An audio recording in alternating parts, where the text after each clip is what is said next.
Oi, oi, oi, gente, tudo bem? Vamos iniciar mais um CalmaCast, uma edição muito especial, né, para a gente tratar de um assunto muito delicado e às vezes não tão abordado nas redes sociais, né, com a minha convidada, Sandra Castilho. Advogada, né, de família e sucessões, mas antes de ser advogada, né, a Sandra é mãe, a Sandra é madrasta, a Sandra é esposa, a Sandra é professora, né, essa mulher multi, como a gente trata tantos outros assuntos aqui, que é quase que impossível da gente falar de carreira, né, do nosso lado profissional, de nós mulheres, sem falar um pouco da maternidade, né, e de como que isso tudo se mescla.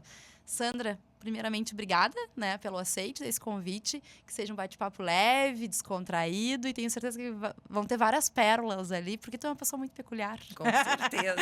Eu que fico muito contente de estar aqui, Francesca, muito, muito contente. Adoro participar desse tipo de programa para a gente conversar, para poder até trazer alguns assuntos que daqui a pouco a pessoa precisa de uma chavezinha, assim, mas eu precisava ouvir isso para fazer determinada coisa. Perfeito. Eu acho que essas coisas rolam na nossa conversa e com certeza vai ser leve, porque eu e tu somos leves. É sempre muito descontraído, né, as nossas Com certeza. conversas. Então tá, Sandra, vamos lá. Eu acho que a gente, hoje em dia, trazer informação de qualidade é o que mais pesa, assim, né? A gente tá nas redes sociais e a gente absorve uma quantidade, uma enxurrada tão grande de informações ao longo do dia que é difícil, às vezes, filtrar o que é, né? O que a gente pode confiar e o que a gente não pode. E quando a gente fala, né, de direito, né, da advocacia em si, é um assunto tão sério que faz parte da vida das pessoas. E direito de família, então, também nem se fala. Então, tenho certeza que tu vai nos trazer várias informações aqui, que tem muitas mães, muitas mulheres, muitos pais também, né? Muitas famílias que nos escutam, que eu acho que vai ser super legal, importante. Com certeza. E assim, Francesca, importantíssima, assim, essa tua introdução, porque nesse ano, acho que foi dia 1º de janeiro ou 2 de janeiro, para mim, as redes sociais é um lugar, assim, para eu desopilar. Eu boto bobagem, eu boto piada. Às vezes sou até escrachada, as pessoas dizem, tu não tem vergonha não, nenhuma, dei tanta risada. E depois eu tenho tanto retorno das pessoas dizendo, foste o momento da minha gargalhada do dia. Uhum. Mas esse ano, no dia 1º, eu fiz uma postagem em função de uma coisa que vem me preocupando e que decorre do pessoal que vai para as redes sociais, os profissionais do direito. E a minha postagem foi o seguinte, que a minha esperança para esse ano era que os meus clientes e as pessoas que leem e escutam o que os advogados blogueiros postam não acreditem tanto naquilo que está ali. Porque, como eu digo na sala de aula, o direito não é assim 2 mais 2 é 4. Então, alguém posta e imediatamente eu recebo no meu WhatsApp ou eu recebo lá no meu Instagram uma repostagem de uma notícia.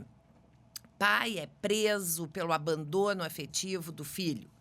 Então, aquilo passa a ser, para muitas pessoas que leem aquela informação, passa a ser uma regra. Uma verdade 2 mais absoluta. 2 é 4, uma verdade absoluta. E não é.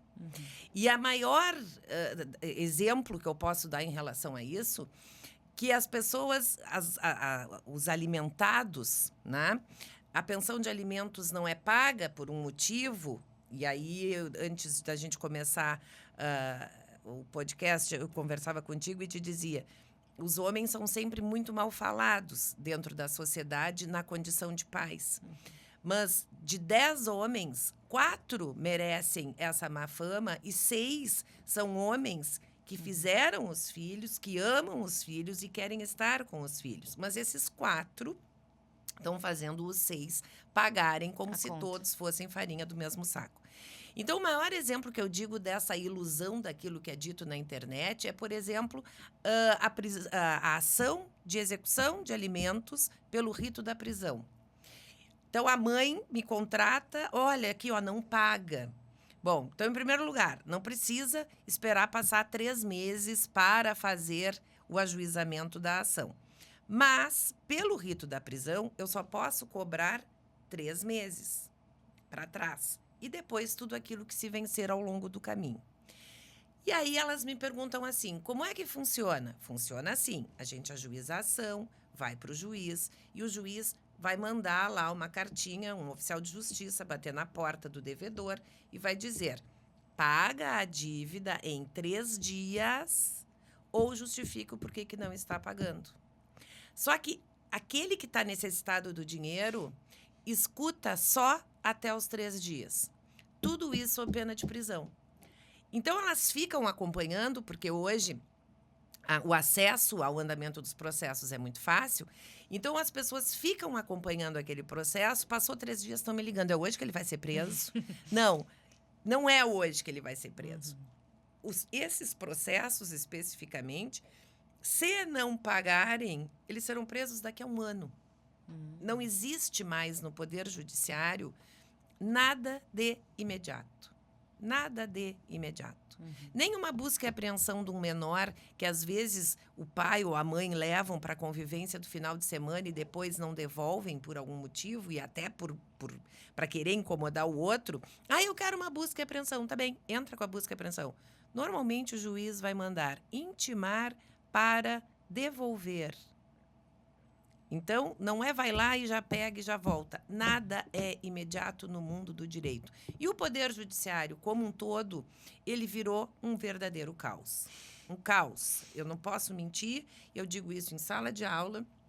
Quem trabalha chega a ter uma exaustão, e eu digo isso em termos de juízes. Tem uma juíza que eu gosto muito, que ela diz, é quase como enxugar gelo, porque é uma entrada enlouquecedora de processos, porque hoje tudo é muito judicializado.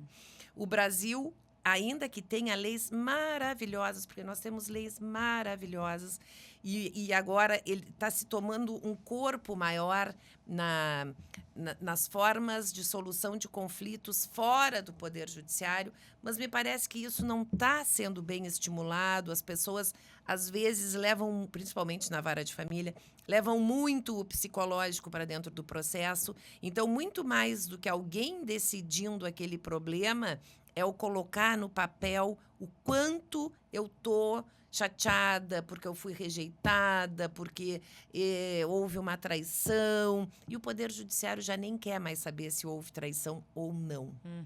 Então, no momento em que o divórcio... E isso é outra coisa assim que está enlouquecedora. Antigamente, não se podia divorciar e quem tinha que ser desquitado. E aí depois veio a lei do divórcio, mas quem divorciava só podia casar uma vez. E aí, a partir de 2010, entenderam que o se divorciar é um direito teu, tu pode casar e divorciar conforme o teu poder de conquista, tantas vezes quiseres hoje em dia, e agora já está vindo essa novidade que talvez tu vá poder fazer um divórcio extrajudicial unilateral.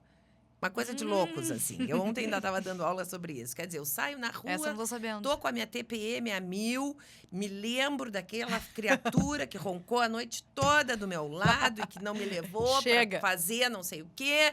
Vou entrar aqui nesse tabelionato, vou chamar minha amiga que é advogada e vou me divorciar. Muita loucura. Então, a gente E aí, será que o casamento pode ser unilateral também? Pois é, né? Que bom, né? Então, isso tá uma loucura, tá um dinamismo. As famílias, a nova composição de famílias tá tão dinâmico que o Poder Judiciário nem consegue acompanhar tudo isso. Nem consegue acompanhar. Não tem lei para acompanhar tudo isso. Olha o tempo que se levou para se conseguir regularizar a situação das uniões homoafetivas. E ontem eu dizia assim em aula, bobagem ficarem chamando atenção para as uniões homoafetivas, isso está até demodê, isso é tudo normal. Hoje, casou homem, mulher com homem, mulher com mulher, isso não tem mais que ganhar tanto, né? É normal, vai ali, vai casar, é uma família. Porque eu prego que o que mais vale para as pessoas é que tu encontres a tua felicidade. No momento em que tu encontrares a tua felicidade, para mim, eu fico feliz por ti junto. Bom, só que o Poder Judiciário está correndo atrás, assim, a lei está correndo atrás e não consegue.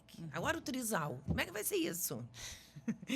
Ô, Sandra, e na verdade, teoricamente, né, com a evolução da tecnologia, principalmente os processos eletrônicos, né, deveria ser para agilizar esses processos, que às vezes, né, um processo simples se arrasta durante muitos anos, mas a demanda é tão grande, né, que pelo contrário, parece que as coisas estão demorando cada vez mais. Sim. Como é que tu vê isso, assim, né? Esse enxugando gelo eu vejo perfeitamente, né? Perfeitamente, Porque tá enxugando correndo gelo. atrás de uma máquina que ela não para nunca e nem diminui, só aumenta. Não para nunca, só aumenta. E um processo judicial é uma coisa que se presta muito para aquela parte que quer ganhar tempo, procrastinar o fim desse processo. Mas eu vejo assim que, às vezes, uma mão mais forte poderia resolver de uma maneira mais imediata. Então, entrou lá com uma ação que está mal feita. Bom, se tu não sabes fazer o teu trabalho direito, extingue aquele processo. Mas não, então fica assim, emenda, diga a parte, que prova quer fazer. E essas coisas eu acho que tem que ser mais imediatas, mais decididas. É cumprir a lei. A gente tem um Código de Processo Civil. Eu acho que esse código deveria ser cumprido com mais rigor.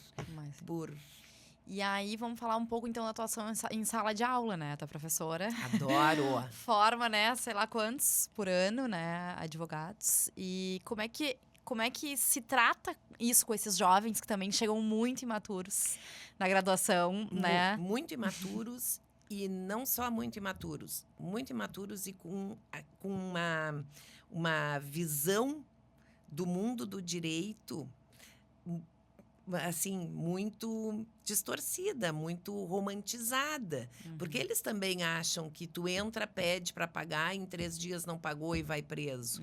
Então, eles também acham que tu teres uma sentença em que o juiz manda um devedor pagar a um credor, que aquilo ali tem que ser cumprido. Vai estar na conta no outro dia. Vai estar na conta no outro dia. E quem trabalha com o direito sabe que não é assim, né?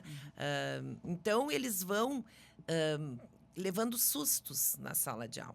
Eles vão levando... Mas como assim? Se o juiz mandou, como é que a pessoa pode não cumprir?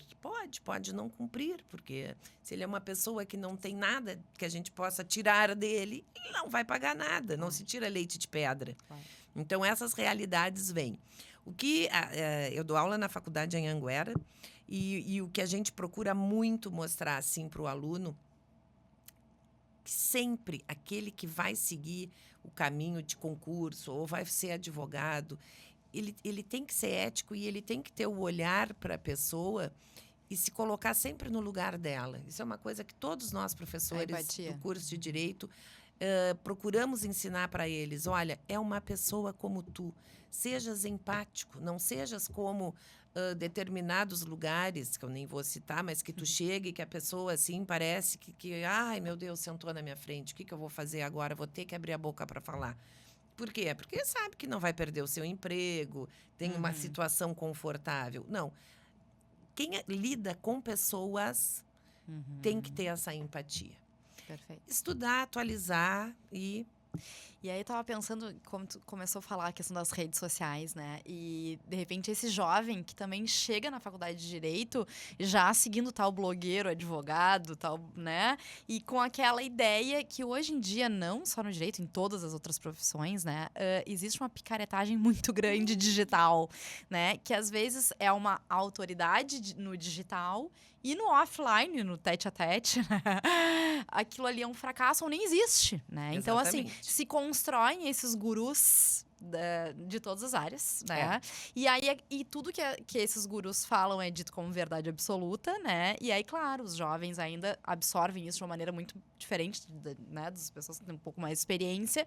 E aí, se tu for ver a experiência, e muitas vezes o advogado, aquele com 30 anos, né, de escritório, com a sua carreira consolidada no offline, ele nem tá no digital produzindo conteúdo sobre isso. Tá lá para se divertir, tá lá para fazer outras coisas, enfim. Exatamente. Então, essa discrepância também tá muito grande hoje em dia. Muito. E, assim, vou te contar uma coisa que aconteceu comigo, porque encontrei um colega bem mais jovem, não foi meu aluno, mas um colega que eu gostava de encontrar nos corredores do foro, porque uma pessoa alegre, contente, que adorava surfar. Então, ele foi embora morar em Florianópolis. E aí veio fazer uma audiência aqui, nos cruzamos, e ele disse, me conta, tu já tá fazendo as tuas petições com a inteligência artificial? Eu disse, não. Mas tu tá perdendo tempo. Porque que coisa maravilhosa. Eu chego lá, só digo... e me vem tudo assim maravilhoso. Eu digo, mas sem nenhum erro, sem nada? Não, eu tenho que revisar, porque às vezes o meu IA inventa, a minha IA inventa. Tá, passou. Agora, o que nós tivemos na semana passada? Que o tribunal condenou um advogado por litigância de má-fé, porque claramente utilizou de inteligência artificial para fazer a sua peça e tinha ali uma coisa criada, uma decisão de um tribunal que nunca existiu. Foi lá o robozinho que entendeu por produzir aquela decisão. E foi justamente o assunto que eu tive com ele. E ele já tinha me confirmado que isso era possível. Claro. Então, como eu também, além de estar em sala de aula, eu sou professora orientadora do NPJ, dos três, né? Nós somos três. Então, eu brigo com o português bem escrito. Eu quero que eles leiam, eu quero que eles saibam falar, eu quero que eles tenham condições de argumentar. E nenhum, nem dois, nem três já sentaram na minha frente e disseram assim, ô Sandra, eu não sei por que tu te gasta tanto, porque tem tudo pronto no Google. Eu digo, não, cada pessoa é uma pessoa com a sua história própria. Tu tens que entender o que o teu cliente está sentindo e tu tens que conseguir colocar no papel para que o juiz, ao ler, entenda o que tu queres dizer. Não é o robô que vai fazer isso por ti. Então, existe um choque, claro, eu já sou jurássica, né? Eles vêm assim e eu estou dentro de uma onda. Mas e isso é uma outra coisa assim que eu faço para mim. A minha filha Isadora chega com uma palavra nova. Ontem ela me disse uma coisa. E eu disse assim, me explica. Para quê? Eu digo, porque eu tenho que ser jovem, eu tenho que falar igual, eu tenho que usar a mesma linguajar dos meus alunos. Isso. Eu não posso alguém estar lá dizendo uma gíria e eu não sei o que é, perfeito. Nem pensar. Agora, eu digo muita coisa que eles não entendem. Por quê? Porque eles não leem. Claro. Sabe que eu sou professora também, né? E mesmo assim, me acho super jovem, né? Mas as minhas alunas, às vezes, têm 14 anos. E elas também vêm com cada coisa, músicas, né? As séries. E aí, daqui a pouco eu disse, mas só um pouquinho, tô ficando pra trás, né? Então, a gente precisa falar a mesma língua deles, né? Ou pelo menos entender um pouco pra argumentar, né? Mas essa questão da inteligência artificial é uma coisa muito louca, né? Porque quando a gente já dizia assim, a internet tá aí, tem tudo na internet, tem o Google, mas ainda eles tinham um trabalho de pega um site aqui, pega um blog ali, junta aqui, ficava aquele Ctrl-C, Ctrl-V gigantesco. Hoje em dia, esse Ctrl-C, Ctrl-V, ele só existe pronto. Né? E no direito deve ser assustador. Por isso, assim, criando jurisprudência, coisas que eu tô achando a inteligência artificial ótima no seguinte sentido. Chegou um caso que é um pouco mais diferenciado. Por onde que eu vou? Boto ali. Ele me dá uma luz. Deu a luz, apaguei. Tu vai atrás. E vou atrás do livro. Gosto muito do livro. Eu amo, assim, abre... E aí tu sente aquele cheirinho do livro novo. E aí tu risca, e aí tu escreve, aí tu rabisca. É bárbaro. Principalmente direito de família, né, Sandra? Porque, assim, tu tá lidando com pessoas e tu tá lidando com famílias e com posições diferentes, né? E com a história de vida de cada um deles. E o futuro também. O que vai ser definido daqui pra frente, né? E essa coisa do linguajar, uma vez em aula, eu disse para os meus alunos assim, gente, quando a gente ouve a história de alguém, vocês têm que se dar conta que a vida é um LP. Silêncio sepulcral na aula. Eu digo, qual o problema? Professora, o que seria um LP? O que seria um LP? Pelo amor dos santos olhos, não sabe o que é um LP, que está até moderno agora de novo? Sempre tem dois lados. O disco a gente ouvia, terminava, vira. E vamos ouvir o outro lado. Porque a vida é um LP. Sempre tem dois lados. Outra coisa, assim, que eu me senti na capa da gaita. Gente, o exemplo que eu vou dar para vocês é o cheque. Silêncio total. O que houve? O que é um cheque? Vocês nunca viram um cheque? Não, professor, o que é um cheque? Eu digo, como assim? Não sabem o que é um cheque? Não, porque eles chegam ali e pagam com o telefone, Claro. não, com o relógio. Relógio. Não tem que saber mesmo o que é um cheque, Claro, né? é. Então, eu estou mudando os meus exemplos e me adaptando a essa vida nova. Muito bom, muito bom. Sandra, e agora vamos falar um pouquinho do direito de família em si, Uhum. né? A gente estava falando dessas novas composições, digamos, das famílias, que hoje em dia, né, elas são múltiplas, diversas, e como que o direito acompanha isso, né? E como que se trata isso dentro de sala de aula, contando um pouquinho mais. Tu vê que o livro, o nosso Código de 1916, nosso Código Civil era de 1916 até 2002, quando veio o novo Código e que reprisou várias regras do antigo para o novo.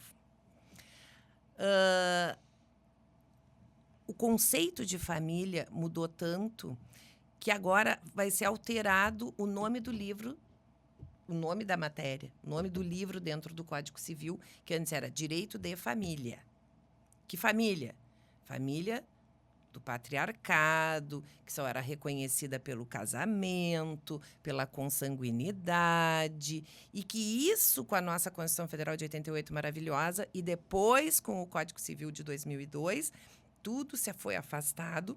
E nós temos hoje as mulheres empoderadas e nós passamos a ter, então, o Código do Amor, o Código do Afeto. Então, o IBDFAM, que é o Instituto Brasileiro de Direito de Família, estava querendo que passasse a se chamar Direito das Famílias.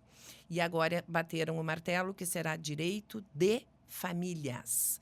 Porque nós realmente temos uma quantidade imensa, Pluralidade. uma pluralidade de famílias. Inclusive, uma pessoa morando sozinha é uma família. Temos uma família que eu adoro, que é uma família mosaico, uma família eudemonista, e que essa família tem até um filme que tem o nome do filme te dá o conceito dessa família. Os meus, os teus e os nossos. Então, um marido que já vem com, com a sua bagagem de filhos, a mulher que vem, se juntam e tem mais um filho e nós temos, né, aquela nova construção de uma unidade familiar do filho da minha madrasta, do filho do meu padrasto.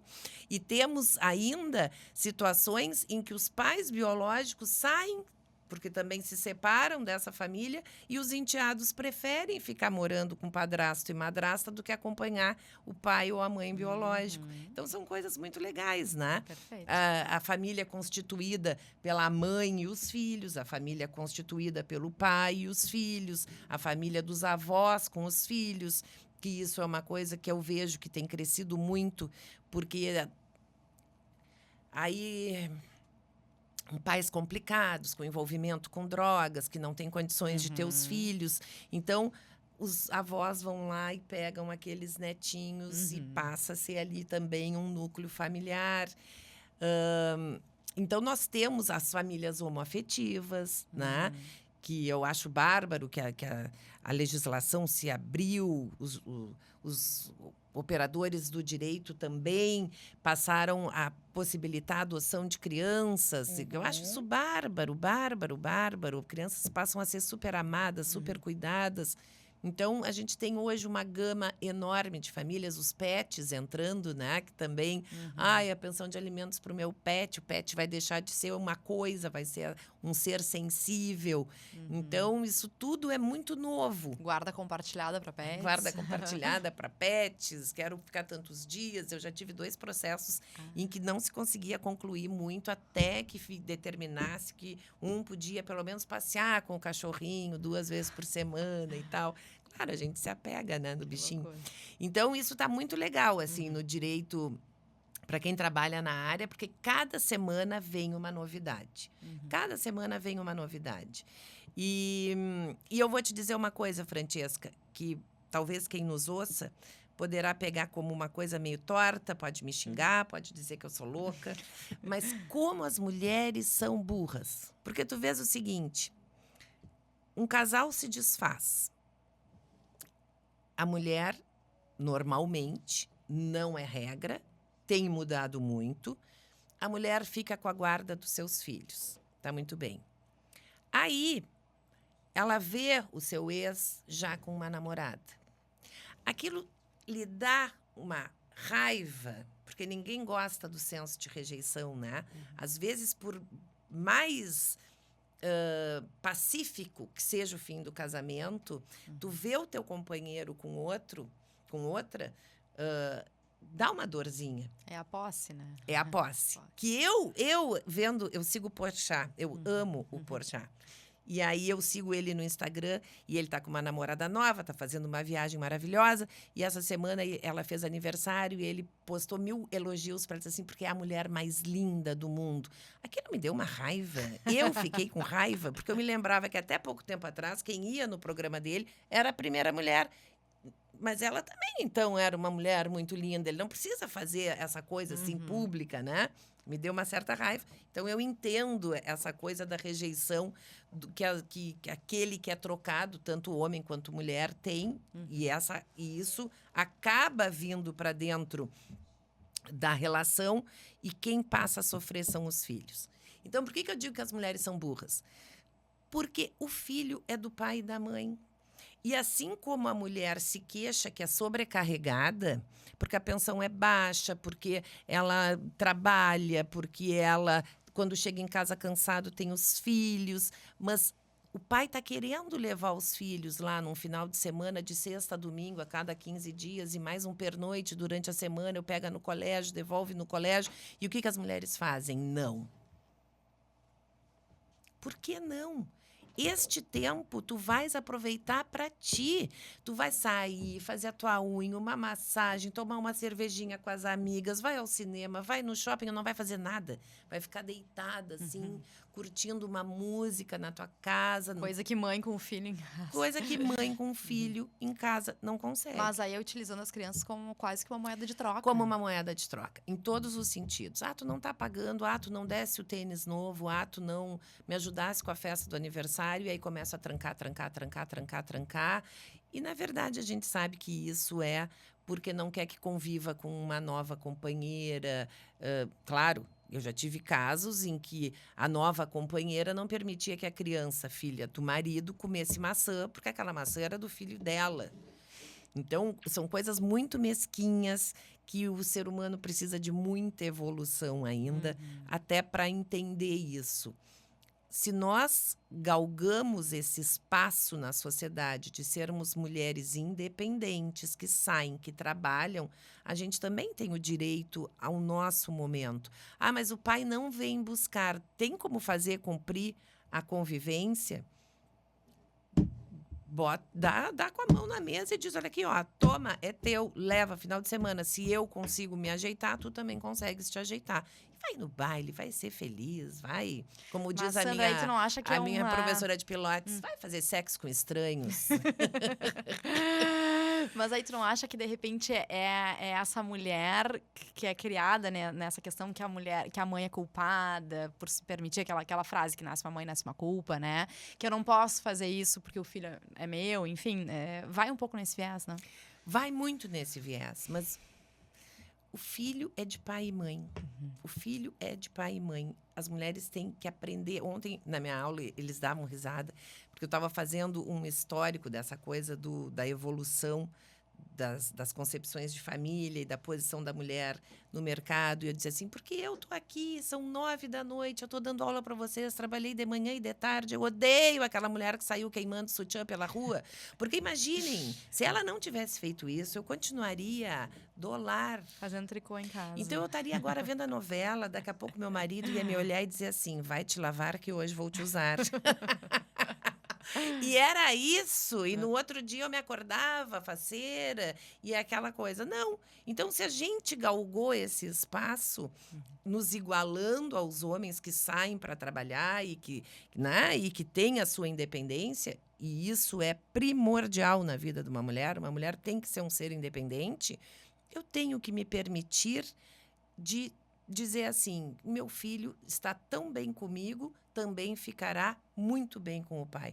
Se, Francesca, tu estás casada, se tu vai levar o teu filho lá no Parque Una para andar de bicicleta, tua filha, e ela cai da bicicleta e quebra o braço, o teu marido não vai ficar de mal contigo porque aconteceu isso, tu na tua relação de casamento.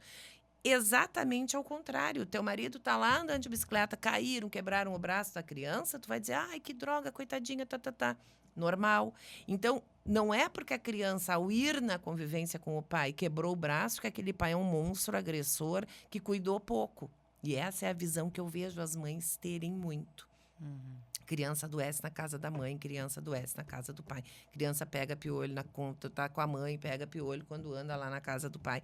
Então, são queixas assim tão pequenininhas e as crianças estão sofrendo muito. Isso é o que me importa mais. Primeiro, as mulheres têm que entender, cavem dias para o prazer próprio. Entreguem a prole para o pai. A responsabilidade também é dele. Mas mais do que isso, as crianças estão muito judiadas. Muito judiadas. Ontem eu assisti uma defesa... Eu tinha um julgamento de um processo no tribunal. E aí, então, eu estava assistindo e antes teve uma sustentação oral de um processo que uma criança de 9 anos já tentou se matar 2 vezes. Amor Que de se Deus. bate. Por quê? Porque a mãe está obrigando ela a chamar o padrasto de pai. Então, ela fica dividida entre o senso de lealdade com a mãe e o senso de lealdade com o pai dela. Por que aquele terceiro que chegou para agradar a mãe, porque é a relação com a mãe, vai ter que passar a ser pai dela? Não pode existir isso. As coisas não podem ficar tão mescladas, tão misturadas. E aí a gente vê um crescimento muito grande, né, Sandra, de crianças e agora adolescentes, né, essa nova geração, doentes. Muito doentes. Né, doentes. Muito doentes. Eu vendo em sala de aula a quantidade de laudos que existe, né, e de transtornos e de depressão e de ansiedade. Rivotril é... Bala. Certo? Bala. Eu preciso tomar um Rivotril para fazer a prova, porque eu estou muito nervoso. É uma geração, né, muito, muito laudada e muito remédio. E aí, às vezes, eu fico me perguntando, assim, se antes não existia investigação ou se hoje também esses diagnósticos eles estão sendo largados, assim, em massa, né? Pouco. Acho que um pouco de cada, não sei. Mas a gente que eu tô lá no IFE, tenho tanto aluno de graduação quanto no ensino técnico, médio junto com técnico, né? E esses alunos de 14 anos... É assustador. É assustador a quantidade, né? Cada um tem seu CID, cada um tem a sua receita do seu medicamento. E aí, não consegui fazer a prova, não consegui fazer o trabalho porque eu tomei o remédio, aí eu dormi até mais tarde, ou porque eu fiquei acordado toda noite, aí eu... Enfim, Sempre tem. Né? E aí eu fico me perguntando também a raiz disso, assim, né? A raiz... Está lá na Constituição, né? A família, base do Estado, ainda é. Se a tua família está adoecida, tu vais produzir crianças adoecidas. Eu não tenho dúvida disso, porque elas carregam. E tem muito essa questão que eu volto a dizer do ser leal com aquele que está contigo ali. Eu fico muito chateada. Porque não é só a ansiedade, o Rivotril, é o suicídio, né? Cada vez mais, né? Sandra, agora me conta um pouquinho, assim, além da Sandra advogada, né? A Sandra é mãe, a Sandra é madrasta, né? Vodrasta, né? Eu e o Nelson rimos muito, Nelson, meu marido, porque ele diz assim, como a gente foi louco, né? E eu digo, não sei, achei tudo tão natural. Porque quando a gente começou, assim, a namorar... Eu fui casada há 5 anos, não tive filhos, e aí nos separamos, eu e o Joaquim.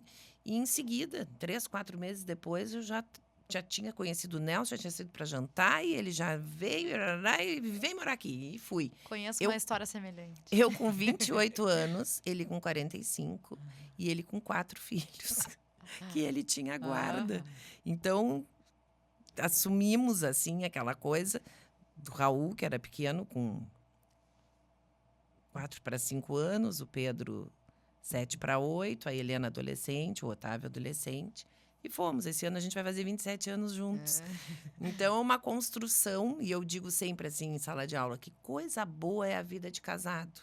Eu adoro a vida de casado. Eu acho uma maravilha tu chegar em casa, tu conversar com teu marido e contar o que eu fiz, o que eu não fiz, o que eu vi, o que eu não vi, o que vamos fazer agora? Vamos tomar um vinhozinho, vamos ver um filme. Acho uma beleza. Falta a luz. O que tu vai fazer, né? Ai, tu tem ali o teu maridinho, que coisa boa. O que eu vejo? muito hoje em dia. Muita intolerância, muita intolerância. E essa intolerância desmancha tantos casais. Sabe que às vezes sentam na minha frente pessoas, e quando vão os dois para fazer o divórcio, eu converso, eu pergunto, e eu puxo, e eu mando eles embora. Não é momento. Eu digo, não é momento. Não é momento, vocês vão se acomodar, procurem uma psicóloga, vão fazer uma sessão de terapia de casal. Vocês não estão maduros, não quero ver este casal desfeito. Olha, várias vezes funcionou. Quando não funciona, depois voltam. Eu digo, bom, então agora estão decididos? Não, agora estamos decididos. E tu vê isso, Francesca, nas pequenas coisas. Uma vez eu atendi um casal que tinha muito patrimônio. E chegaram na minha frente, e os dois, assim, muito parceiros, dando risada. E aquilo eram hectares de campo sendo divididos, e imóveis, e carro, e não sei o quê. E eu ali, como era consensual, eu digo, bom, já vou escrevendo aqui, tarará, tarará, tarará. Bom, acho que vai dar para fechar, né? E ela diz, claro. E ele diz, tem um porém. E eu digo, qual é o porém? Não, é que eu quero que ela me devolva a coleção de gatinhos de porcelana que eram da minha mãe e que ela está se negando a me entregar. E ela dizia, a minha sogra sempre vai ser a minha sogra, eu amava a tua mãe e aquilo ali é a maior lembrança que eu tenho dela, não vou te entregar. Bom, aí eu cruzei os braços, porque eu já vi. E eles ficaram os dois, porque eu quero, porque eu não dou, porque eu quero, porque eu não dou. E eu digo, vocês dividiram hectares e hectares de campo numa boa e agora vocês vão trancar o divórcio por gatinhos de porcelana? Podem ir embora, vão cestear num motel, não me incomodem aqui. Não se divorciaram. É óbvio que ele foi lá e puxou assim a única coisinha que ele ainda tinha para não levar adiante o fim daquele casamento, sei lá, de 30, 40 anos. Muito bom. E... Só que eu falo muito da questão a relação dos objetos com a afetividade, né? E a relação de memória, que muitas vezes é isso, né? Pra ela era o gancho da sogra, mas a sogra, na verdade, ainda era a representação do casamento. Do casamento, da família. Dizem que sogra é eterno, né? Não existe ex-sogra. Aí os meus alunos dizem assim, bom, mas se eu tiver, então, 3 ex-mulheres, eu vou ter 3 ex-sogras, 3 presentes de Natal, 3 aniversários. Não existe ex-sogras, 3 sogras, eu digo pra eles. Muito bom. Sandra, agora me diz uma coisa, assim, já que tu estava falando, né, dessa conversa que muitas vezes tu desencoraja também, né, quando tu vê que existe algum traço ainda que aquele casamento pode seguir. E ao contrário, quando tu acha que daqui a pouco aquela mulher não tá certo o suficiente, mas que ela já tá dentro de um relacionamento que é abusivo, que é tóxico, que tá fazendo mal, que tá adoecendo, né? Qual que é alguma dica que tu dá pra essa mulher, né? Já tive várias nesse sentido, assim, uma vez eu atendi uma moça que ela foi numa primeira consulta, tipo assim, em novembro, que a psicóloga tinha incentivado muito que ela procurasse um advogado. Então, eu expliquei para ela todo o funcionamento do processo do divórcio. E ela estava numa situação super abusiva. Super abusiva. Mas ela não se animava a dar o primeiro passo. Eu disse para ela, não adianta eu dar o primeiro passo para ti. Tu tens que fortalecer a tua ideia e decidir efetivamente que isso é o que tu queres. No momento em que tu tiveres certa de que isso é o que tu queres, tu volta. Ela voltou em abril do ano seguinte. Já com um estrago patrimonial na vida dela imenso. Porque aí, claro, eu não sei se o marido percebeu, mas continuou fazendo todo um abuso patrimonial e teve um bom sucesso, assim. Mas ela se libertou. E aí, depois que conseguiu, assim, passou a ser outra pessoa. Completamente diferente. Tudo é o tempo. A pessoa tem que ter o seu tempo. Não adianta eu forçar. Quem tá de fora, né? Não adianta eu forçar, não adianta, assim, eu estimular, porque é um sentimento muito pessoal. É o desmanchar uma família. E por pior que esse marido ou que essa relação seja, ou pior que esta mulher, que esta relação seja, é a que tu tem. Então, a pessoa tem que estar, assim, muito decidido para conseguir dar o passo. E os que dão dessa maneira, eu vejo que a coisa fica mais comum. Fica melhor. Assim como, por mais que a lei diga que a gente tem que estimular o consenso no fim dos casamentos, nem sempre eu quero que seja consensual. E posso até cobrar honorários num litigioso, o mesmo que eu cobraria no consensual, para mostrar para a pessoa o porquê. Porque aquela pessoa não quer só o divórcio, a pessoa não quer só o fim do casamento. Ela quer dizer coisas, ela quer que a outra parte saiba de coisas, ela quer judiar, ela só vai se sentir bem se houver o litígio. Litígio é uma palavra, assim, que as pessoas chegam lá e dizem assim, eu não quero o litígio. Eu quero o litígio. Então, é uma coisa assim que eu adoro. É o litígio. Gosto muito de falar assim, extremamente litigioso. Extremamente litigioso. Uma coisa horrorosa. Tá bem? Então, vamos para o litígio. Às vezes, eu prefiro o litígio, que às vezes se acomoda na primeira audiência. Mas a pessoa sai mais satisfeita. Sabe que eu tive, na verdade, né, o melhor exemplo de divórcio do mundo, que foi o divórcio dos meus pais, né? Meus pais se separaram e depois, 25 anos, eles ainda ficaram muito amigos, né? Meu pai e minha mãe eram melhores amigos, almoçavam e jantavam juntos todos os dias, inclusive até o dia que meu pai faleceu, né? Foi a minha mãe, que foi a primeira pessoa a estar ali para resolver as coisas, enfim. E eu era casada, né, naquele momento, né, com uma outra pessoa, enfim, e eu sempre pensava que se algum dia aquele casamento terminasse, seria naquele exemplo, né, dos meus pais. E a gente vê que, né, que a expectativa barra realidade, né, e eu nunca vou me esquecer que quando eu me divorciei, né, simplesmente fechei a porta e disse, para mim acabou, né, e eu só ia, né, falar com aquela pessoa diante do juiz. E no dia seguinte, eu coloquei, era auge da pandemia, né, eu te liguei, coloquei uma roupa bem bonita, uma máscara preta, né? E fui até o teu escritório, né? E tu chocada, assim, o que tu está fazendo aqui? Né? E aí eu decidida naquele momento, mas como é difícil, eu me casei na catedral de véu, grinalda, com tudo como mando figurino, as tradições pelotenses, né? E é muito difícil. E 4 anos depois aquilo, né? E até que demorou. E os primeiros momentos são muito difíceis, porque por pior que aquela pessoa seja, não sei se tu sentisse isso, mas a sensação é de uma amputação. Parece que está te faltando uma coisa, nem que seja o ruim. Então, aquilo tu fica assim meio tonto, meio perdido. O que está acontecendo? Tá me faltando o ruim. Ou está me faltando aquela pessoa que estaria agora aqui fazendo um lanche. Então, é sofrido. É sofrido. Mas se tá muito ruim e não tem volta, tem que fazer o trem andar. E tu sabe que isso é uma coisa que, puxando um pouco mais para a questão afetiva agora, né, não do divórcio em si, eu me lembro que eu tinha receio de como que eu ia contar para minha avó, de 90 anos, né, que pessoa que foi criada, né, dentro de uma família extremamente católica, tradicional, né, que eu tinha me separado. E aí a minha avó, né, sábia, no auge dos seus 90 anos, me disse assim, minha filha, que bom que tudo isso aconteceu e que tu é nova. Porque tu ainda tens tempo de construir tua família, de ter filhos. Eu disse, vó, Deus que me livre, né? Não quero saber de homem tão cedo na minha vida. E dito e feito, nada como um dia após o outro, né? E eu, então, né, me casei novamente, né? Tenho as minhas 2 filhas lindas, maravilhosas. Então, que essa mulher, se tá aí dentro de um relacionamento, né? Às vezes as pessoas... costumo não falo muito sobre isso, né, nas minhas redes sociais. Claro, quem me segue lá sabe, né? Alguma coisa e outra. Mas, às vezes, as pessoas... Fran, eu tô passando por isso, por aquilo. Qual é a dica? A dica é vai ser feliz. Vai ser feliz. Vai com ser certeza. Feliz. Com certeza. E, assim, eu gosto muito das que saem no meu escritório dizendo assim, não quero saber de homem. Bom, é questão, assim, de 6 meses já estão casadas de novo, bem faceiras. Exatamente. Bem assim. Ou descobrem uma outra vertente na vida, assim.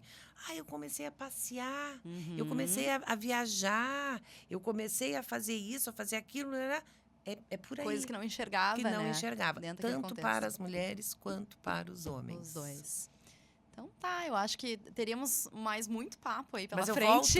Eu volto. Te convido novamente para outros assuntos e acho que fica a nossa mensagem, assim, final, né? Vai ser feliz, vai procurar tua felicidade e também qualquer coisa chama a Sandra que ela resolve.